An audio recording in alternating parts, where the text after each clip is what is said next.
Hi, I'm Patty Scharf, co-founder of Catching Clouds, and today we're going to talk about how to make your e-commerce business profitable. 5 tips for knowing your numbers.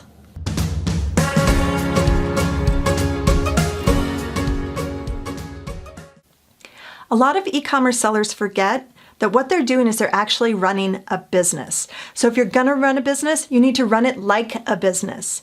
And running a business is a lot like running a football team. Which brings me to tip number 1, which is keep score. Keep score of the game. You don't see a lot of coaches who just turn their back to the field, but you'll see tons of people who will just gather up receipts and things like that, bring it to their tax preparer at the end of the year, and even worse, if they've extended their tax return, maybe it's in September. So you've got a whole year's worth of information on your business that is 9 months stale by the time you go get your taxes done. That's not the way to run a business, and it's not the way to run a football game. You know, you don't find out the score of the Super Bowl in October. You know, you find out what's going on real time. So tip number 1, make sure that you're keeping score. And that brings us to tip number 2. How do you keep score if you don't know the rules of the game? So what you need to do is learn the basics. Learn the basics about business, learn the basics about anything that's going to affect your business. So a lot of people, they just focus on the sales and marketing aspect. How do you get more clicks? How do you convert your customers or convert people who are visiting your site into actual customers? But they completely neglect all of the back office stuff. You still need to pay attention to finance, to admin, to HR, to accounting. Basically, anything that any other business would need to be healthy and operational is something that you're going to need as well. So one of the rules of the game is going to be scorekeeping. Scorekeeping is accounting.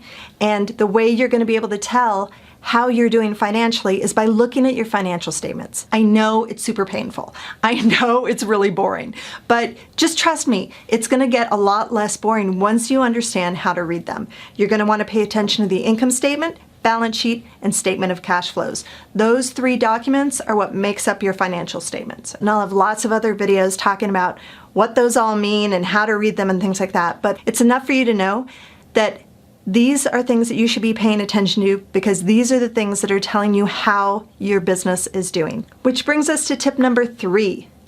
Keep non-players off the field. You don't want the football players, kids, and cheerleaders and random people cluttering up the works. Don't run your personal money and your business money through the same accounts. You want to keep that stuff separate. A couple of months ago, I was talking to somebody who was saying they didn't want to outsource their bookkeeping. They always had problems with it because how would the bookkeepers know if they were going out to dinner, if that was a personal expense or a business expense?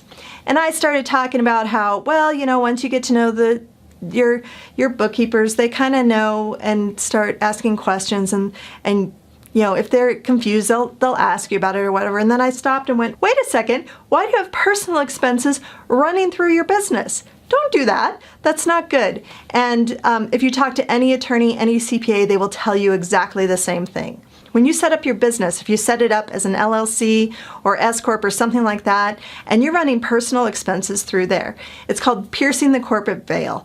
And when you pierce the corporate veil, that means that that legal protection that you thought you had, that you had set up this separate entity for, is pretty much obliterated because they're seeing that you're using the company funds like a piggy bank. So keep it clean, keep it separate, and keep non-players off the field. Tip number 4, build the right team. Okay, so when you're looking at a football game, you don't just have one person out there running around and nobody else is involved. You've got quarterbacks and running backs and linebackers and blah, blah, blah. And off on the side of the field, you've got offensive coordinators, defensive coordinators. You've got people who are selling tickets and beer. You know, there's a lot that goes into running a business. Make sure that you have the right team. Whether, even if you have a really small business and it's just you wearing 18 billion hats, make sure that the tools that you're using are meeting your needs, that are serving its purpose to give you the information you need to make good decisions. All right, so when I'm talking about building a great team, I'm talking about employees, I'm talking about independent contractors, I'm talking about tools that you're using that is helping you leverage the work that you would otherwise have to do by hand.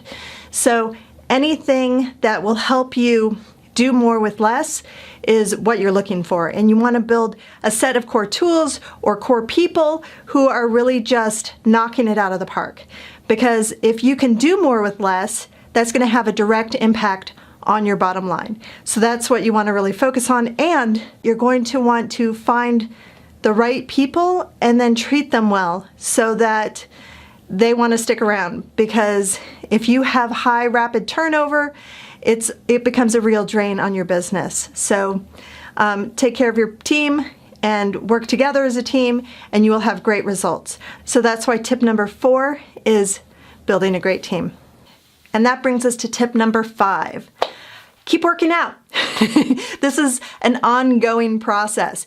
You don't just get in shape, run a game, and be done. You've got another game coming up pretty soon. So just work out, get in shape, learn everything you need to learn so that you can run your business. And especially in e-commerce, the game's always changing. You know, we have tons of tools that are changing all the time. When you're trying to get data, it switches around and you think you want this tool, but a new tool came that you can play with. And you know, it's just a very quickly evolving industry. So if you're just starting out in business, here are a few books that I would recommend. Financial Intelligence for Entrepreneurs is one. My husband and partner, Scott, loves this book, gives it to everybody that he can think of because he is not an accountant. He just kind of plays one on TV. I'm really the CPA. And this helped him really understand the financial aspects of what's going on. Another book that I just read that I really like is Simple Numbers, Straight Talk, Big Profits. I'm going to be doing another YouTube video circling back to this one so I can talk about a few things. There are a couple of things I didn't agree with, but the vast majority and definitely the main premise, I'm a huge fan. So if you haven't read this, go check it out. And then the other one I want to recommend was Profit First. I think we loaned out our copy, so I can't hold it up for you. But I'll put the information down in the description so that you can link to it. And again, I'm going to do another YouTube video talking about that one. It's a pretty interesting case and I want to chat about. And then those are some great business development, financial books that can kind of get you started. If you are in a time crunch and you want to hit the ground running, we have a couple of courses.